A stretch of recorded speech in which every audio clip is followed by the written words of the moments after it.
This is lesson 2.23 on Black abolitionists and radical resistance. In this lesson, we're going to consider the abolition movement as a whole and then focus more specifically on Black activists and most specifically on radical abolitionists who advocated for the use of force in resisting enslavement.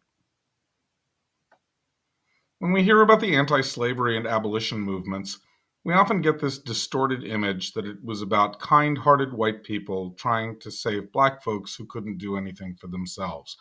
And even though there were white groups like Quakers who opposed slavery for religious reasons, this view ignores the important contributions of Black activists like Frederick Douglass, who really deserve the majority of the credit for ending American slavery.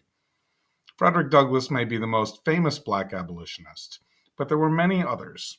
Take David Walker, who wrote a book known as Appeal to the Colored Citizens of the World, in which he advocated for a full and immediate end to slavery by any means necessary. For Walker, the daily urgency of enslavement for African Americans was a matter of life and death, and he appealed to Black people all over the world to defend themselves, writing, "Kill or be killed." This is an example of militancy, a radical form of resistance that incorporates violent as well as nonviolent tactics. The publication date of Walker's book bears noting, as it was published in 1829, just 2 years before Nat Turner spilled the blood of enslavers in Virginia. Walker's work suggested that violent resistance had a place in the abolition movement, but it also emphasized the humanity of the Black victims of enslavement. It was written specifically to refute racist ideas that appeared in the writings of Thomas Jefferson, including the idea that Black people were inferior and incapable of governing themselves, that they benefited from their enslavement, and that they should emigrate if freed. Walker himself was a staunch anti-immigrationist.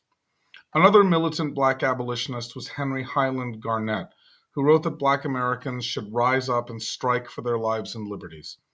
Militant ideas of Walker and Garnett are considered radical or extreme compared with the nonviolent methods associated with Frederick Douglass, who worked to raise awareness of the horrors of slavery through publications like the North Star, an influential abolitionist newspaper.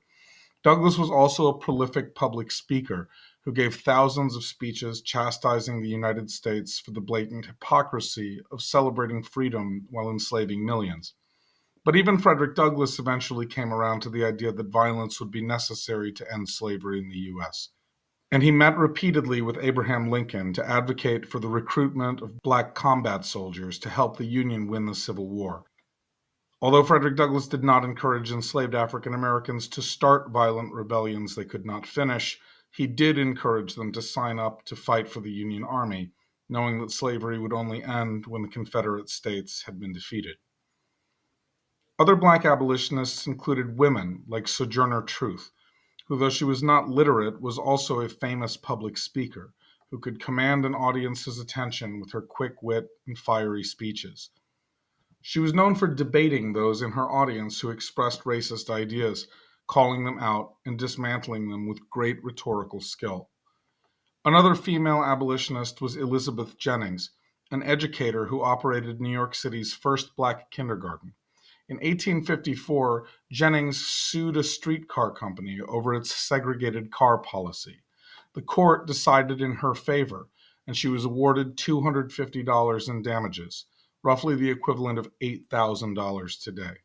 10 years later, segregated transportation systems became illegal in the state of New York.